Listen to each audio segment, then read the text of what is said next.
BJP को लेके लोगों में बहुत रोष है क्योंकि लोग महंगाई से और बेरोजगारी से बहुत त्रस्त हैं पूरे देश में। लोगों को उम्मीद है कि प्रधानमंत्री उनके कुछ उसका समाधान निकालेंगे, लेकिन जब लोग टीवी ऑन करते हैं और प्रधानमंत्री जी को भाषण देते सुनते हैं तो वो देखते हैं कि प्रधानमंत्री जी गाली गलौज कर रहे हैं।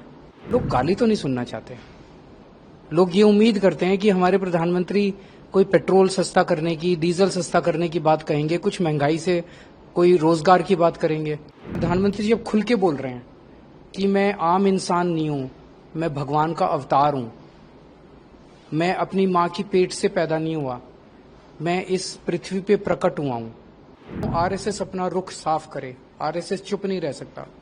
आरएसएस बताए कि क्या आरएसएस भी मानता है कि मोदी जी भगवान का अवतार हैं। सरकार चलानी है तो वो तो 300 में भी चल जाती है, तो 400 सीट चाहिए, 400 सीट चाहिए। तो इनके अंदर से पता चला कि ये रिजर्वेशन खत्म, एससी, एसटी और ओबीसी का रिजर्वेशन खत्म करना चाहते हैं।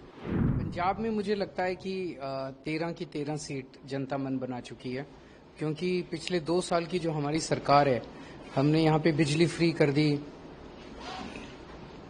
हमने यहाँ पे स्कूल बना रहे हैं ठीक, मोहल्ला क्लिनिक बना रहे हैं, हॉस्पिटल बना रहे हैं, बच्चों को नौकरी दे रहे हैं, रोजगार खूब दे रहे हैं। उससे जनता बहुत खुश है। तो 13 सीट आनी चाहिए। देश भर के हिसाब से अगर हम बात करें तो इंडिया ब्लॉक पर बीजेपी को लेकर क्या पसंद होगा आपको? बीजेपी कितनी सीटें जीतेगी इंडिया ब्लॉक में? बीजेपी को लेके लोगों में बहुत रोष है क्योंकि लोग महंगाई से और बेरोजगारी से बहुत त्रस्त हैं पूरे देश में। मैं अभी काफी घुमा हूं देश भर में। घर का खर्चा नहीं चल रहा, बच्चे बेरोजगार बैठे हैं। तो लोगों को उम्मीद है कि प्रधानमंत्री उनके कुछ उसका समाधान निकालेंगे, लेकिन जब लोग टीवी ऑन करते हैं और प्रधानमंत्री जी को भाषण देते सुनते हैं तो वो देखते हैं कि प्रधानमंत्री जी गाली गलौज कर रहे हैं। प्रधानमंत्री जी कहते हैं अगर आपने इंडिया गठबंधन को वोट दिया तो ये अगर 2 भैंस है तो 1 भैंस खोल के ले जाएंगे। एक भाषण में प्रधानमंत्री जी ने कहा कि अगर आपने इंडिया गठबंधन को वोट दिया तो ये आपके घर की टूटी खोल के ले जाएंगे। अगर आपने इंडिया गठबंधन को वोट दिया तो ये आपका मंगलसूत्र छीन के ले जाएंगे। बॉम्बे में जाके प्रधानमंत्री बोले कि शरद पवार भटकती आत्मा है, उद्धव ठाकरे अपने पिताजी की नकली संतान है। लोग गाली तो नहीं सुनना चाहते। लोग ये उम्मीद करते हैं कि हमारे प्रधानमंत्री कोई पेट्रोल सस्ता करने की, डीजल सस्ता करने की बात कहेंगे, कुछ महंगाई से कोई रोजगार की बात करेंगे। तो लोग बहुत नाराज हैं। एक तरफ तो परेशानी हो रही है और दूसरा उनके प्रधानमंत्री बस गाली गलौज में पड़े हुए हैं। और आजकल प्रधानमंत्री जी कुछ अलग ही दुनिया में है। वो अभी पिछले 10-12 इंटरव्यू अगर आपने उनके देखे हो तो प्रधानमंत्री जी अब खुल के बोल रहे हैं कि मैं आम इंसान नहीं हूं, मैं भगवान का अवतार हूं, मैं अपनी मां की पेट से पैदा नहीं हुआ, मैं इस पृथ्वी पे प्रकट हुआ हूं। मैं आपके माध्यम से देश के लोगों से पूछना चाहता हूं, क्या आप भी मानते हो कि मोदी जी भगवान है? हम रामचंद्र जी को मानते हैं, कृष्ण जी को मानते हैं, हम हनुमान जी को मानते हैं, शिव जी को मानते हैं, वाहिगुरु जी को मानते हैं। मोदी जी को भगवान कैसे मान सकता है कोई? और आजकल इनके पूरे चेले चपाटे भी उनको, संबित पात्रा कहते हैं कि भगवान जगन्नाथ मोदी जी के भक्त हैं। नड्डा साहब कहते हैं कि मोदी जी देवताओं के देवता हैं। पता नहीं कौन सी दुनिया में जी रहे हैं ये लोग। जनता त्रस्त हो रही है, जनता के घर का खर्चा नहीं चल रहा, महंगाई हो रही है, बच्चे बेरोजगार बैठे हैं और ये अपने आप को भगवान माने बैठे हैं। हमको सबको तो कीड़े मकोड़े समझते हैं ये लोग। ये दूसरा मुद्दा जिसे लेकर आप लगातार, और मैं आपके माध्यम से आरएसएस से पूछना चाहता हूं, आरएसएस अपना रुख साफ करे। आरएसएस चुप नहीं रह सकता। आरएसएस बताए कि क्या आरएसएस भी मानता है कि मोदी जी भगवान का अवतार हैं। ये दूसरा मुद्दा जिसे लेकर आप लगातार हमला हो रहे हैं, सवाल उठा रहे हैं कि बीजेपी अगर सत्ता में आती है, जो 400 सीटों की बात हो रही है, अगर उन्हें मिलती है तो रिजर्वेशन खत्म कर सकते हैं। इस पे प्रधानमंत्री ने कई बार तुष्टिकरण दिया कि हम ऐसा बिल्कुल नहीं करेंगे, हम तो चाहते कि रिजर्वेशन। तो 400 सीट क्यों चाहिए इनको? 400 सीट इसलिए चाहिए क्योंकि उन्होंने मन बना रखा है कि वो संविधान को पलट के और रिजर्वेशन खत्म करेंगे। सरकार चलानी है तो वो तो 300 में भी चल जाती है, तो 400 सीट चाहिए, 400 सीट चाहिए। तो इनके अंदर से पता चला कि ये रिजर्वेशन खत्म, एससी, एसटी और ओबीसी का रिजर्वेशन खत्म करना चाहते हैं। जब पकड़े गए तो अब वो मुद्दे को घुमाने की कोशिश कर रहे हैं। पंजाब के इन दिनों की आपकी जो कैंपेन हो रहे हैं, जो रैली रोड शो हो रहे हैं, गृह मंत्री मंत्री अमित शाह का जो हालिया बयान था उसे लेकर आप लगातार सवाल उठा रहे हैं कि पंजाब की सरकार खत्म कर दी जाए। भारत के इतिहास में पहली बार ऐसा हुआ गया कि कोई गृह मंत्री किसी राज्य में आता है। अभी लुधियाना आए 2 दिन पहले गृह मंत्री जी, और पंजाब के लोगों को धमकी दे के गए हैं, खुलेआम धमकी, गुंडागर्दी, कि 4 जून के बाद पंजाब के लोगों ने जो सरकार चुनी है उस सरकार को बर्खास्त कर देंगे, गिरा देंगे, और तुमने जो मुख्यमंत्री चुना उस मुख्यमंत्री को हटा देंगे। कैसे हटा देंगे जी? 117 में से 92 सीट है, ईडी भेजोगे, सीबीआई भेजोगे, क्या करोगे? डराओगे, धमकाओगे, खरीदोगे, क्या करोगे? मतलब खुलेआम गुंडागर्दी मचा रखी है। तो मैं अमित शाह जी को कहना चाहता हूं, पंजाब के लोगों का दिल बहुत बड़ा होता है। आप प्यार से मांगते तो 1 आध सीट दे देते, लेकिन अब धमकी दी है तो 1 जून को पंजाब के 3 करोड़ लोग बताएंगे, इस धमकी का जवाब देंगे। आपको 2 जून को जेल जाना था, फिर से तिहाड़ हुआ से, और सुप्रीम कोर्ट में अपील की गई थी, वहां से कुछ राहत मिलती दिखी गई, तो आप तैयार हैं फिर से जेल जाने? मैं बिल्कुल तैयार हूं, और मुझे फक्र है कि मैं जेल जा रहा हूं अपने देश को बचाने के लिए। भगत सिंह का चेला हूं। भगत सिंह देश को आजाद कराने के लिए फांसी पे चढ़ गए।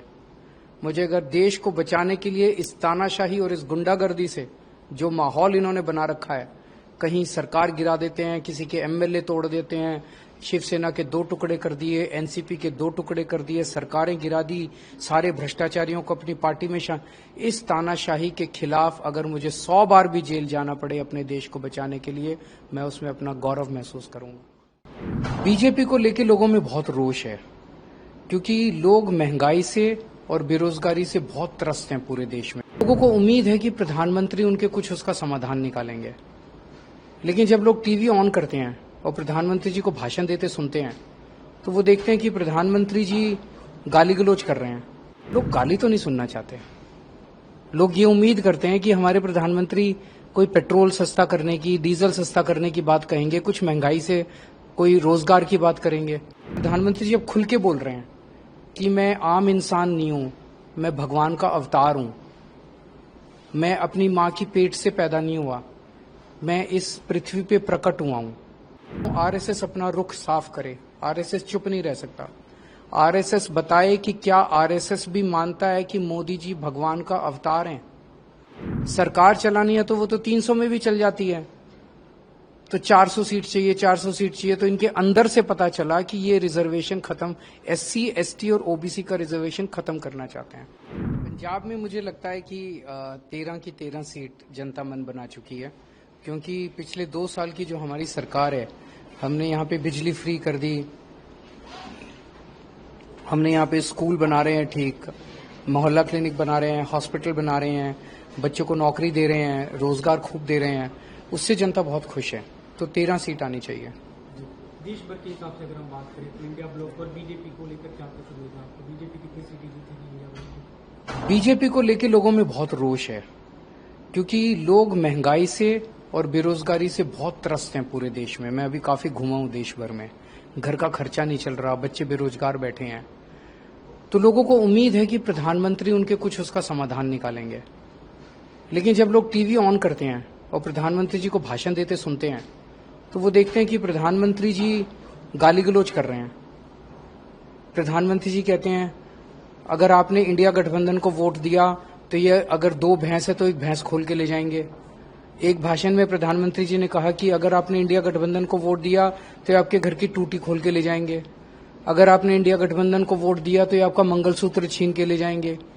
बॉम्बे में जाके प्रधानमंत्री बोले कि शरद पवार भटकती आत्मा है, उद्धव ठाकरे अपने पिताजी की नकली संतान है।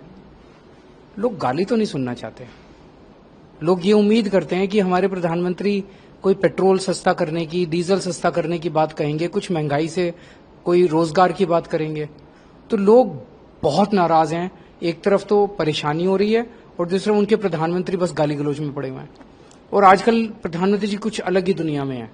वो अभी पिछले 10-12 इंटरव्यू अगर आपने उनके देखे हो तो प्रधानमंत्री जी अब खुल के बोल रहे हैं कि मैं आम इंसान नहीं हूं, मैं भगवान का अवतार हूं, मैं अपनी मां की पेट से पैदा नहीं हुआ, मैं इस पृथ्वी पे प्रकट हुआ हूं। मैं आपके माध्यम से देश के लोगों से पूछना चाहता हूं क्या आप भी मानते हो कि मोदी जी भगवान है?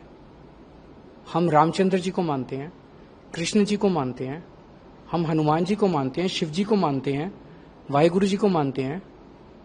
मोदी जी को भगवान कैसे मान सकता है कोई? और आजकल इनके पूरे चेले चपाटे भी उनको संबित पात्रा कहते हैं कि भगवान जगन्नाथ मोदी जी के भक्त हैं। नड्डा साहब कहते हैं कि मोदी जी देवताओं के देवता हैं। पता नहीं कौन सी दुनिया में जी रहे हैं ये लोग। जनता त्रस्त हो रही है, जनता के घर का खर्चा नहीं चल रहा, महंगाई हो रही है, बच्चे बेरोजगार बैठे हैं और ये अपने आप को भगवान माने बैठे हैं। हमको सबको तो कीड़े मकोड़े समझते हैं ये लोग।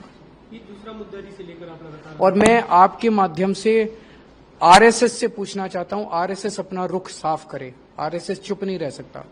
आरएसएस बताए कि क्या आरएसएस भी मानता है कि मोदी जी भगवान का अवतार हैं? ये दूसरा मुद्दा जिसे लेकर आप लगातार हमला हो रहे हैं, सवाल उठा रहे हैं कि बीजेपी अगर सत्ता में आती है, जो 400 सीटों की बात हो रही है, अगर उन्हें मिलती है तो रिजर्वेशन खत्म कर सकते हैं। इस पे प्रधानमंत्री ने कई बार स्पष्टीकरण दिया कि हम ऐसा बिल्कुल नहीं करेंगे, हम तो चाहते कि तो रिजर्वेशन 400 सीट क्यों चाहिए इनको? 400 सीट इसलिए चाहिए क्योंकि उन्होंने मन बना रखा है कि वो संविधान को पलट के और रिजर्वेशन खत्म करेंगे। सरकार चलानी है तो वो तो 300 में भी चल जाती है। तो 400 सीट चाहिए, 400 सीट चाहिए। तो इनके अंदर से पता चला कि ये रिजर्वेशन खत्म, एससी, एसटी और ओबीसी का रिजर्वेशन खत्म करना चाहते हैं। जब पकड़े गए तो अब वो मुद्दे को घुमाने की कोशिश कर रहे हैं। पंजाब के इन दिनों की आपकी जो कैंपेन हो रहे हैं, जो रैली रोड शो है, गृह मंत्री अमित शाह का जो हालिया बयान था, उसे लेकर आप लगातार सवाल उठा रहे हैं कि पंजाब की सरकार खत्म कर दी जाए। भारत के इतिहास में पहली बार ऐसा हुआ गया कि कोई गृह मंत्री किसी राज्य में आता है। अभी लुधियाना आए 2 दिन पहले गृह मंत्री जी, और पंजाब के लोगों को धमकी दे के गए हैं, खुलेआम धमकी, गुंडागर्दी, कि 4 जून के बाद पंजाब के लोगों ने जो सरकार चुनी है उस सरकार को बर्खास्त कर देंगे, गिरा देंगे, और तुमने जो प्रधानमंत्री मुख्यमंत्री चुना उस मुख्यमंत्री को हटा देंगे। कैसे हटा देंगे जी? 117 में से 92 सीट है। ईडी भेजोगे, सीबीआई भेजोगे, क्या करोगे? डराओगे, धमकाओगे, खरीदोगे, क्या करोगे? मतलब खुलेआम गुंडागर्दी मचा रखी है। तो मैं अमित शाह जी को कहना चाहता हूं, पंजाब के लोगों का दिल बहुत बड़ा होता है। आप प्यार से मांगते तो 1 आध सीट दे देते, लेकिन अब धमकी दी है तो 1 जून को पंजाब के 3 करोड़ लोग बताएंगे, इस धमकी का जवाब देंगे। आपको 2 जून को जेल जाना था, फिर से तिहाड़ हुआ से, और सुप्रीम कोर्ट में अपील की गई थी, वहां से कुछ राहत मिलती दिखी गई, तो आप तैयार हैं फिर से जेल जाने? मैं बिल्कुल तैयार हूं और मुझे फक्र है कि मैं जेल जा रहा हूं अपने देश को बचाने के लिए। भगत सिंह का चेला हूं। भगत सिंह देश को आजाद कराने के लिए फांसी पे चढ़ गए। मुझे अगर देश को बचाने के लिए इस तानाशाही और इस गुंडागर्दी से जो माहौल इन्होंने बना रखा है, कहीं सरकार गिरा देते हैं, किसी के एमएलए तोड़ देते हैं, शिवसेना के 2 टुकड़े कर दिए, एनसीपी के 2 टुकड़े कर दिए, सरकारें गिरा दी, सारे भ्रष्टाचारियों को अपनी पार्टी में इस तानाशाही के खिलाफ अगर मुझे 100 बार भी जेल जाना पड़े अपने देश को बचाने के लिए, मैं उसमें अपना गौरव महसूस करूंगा।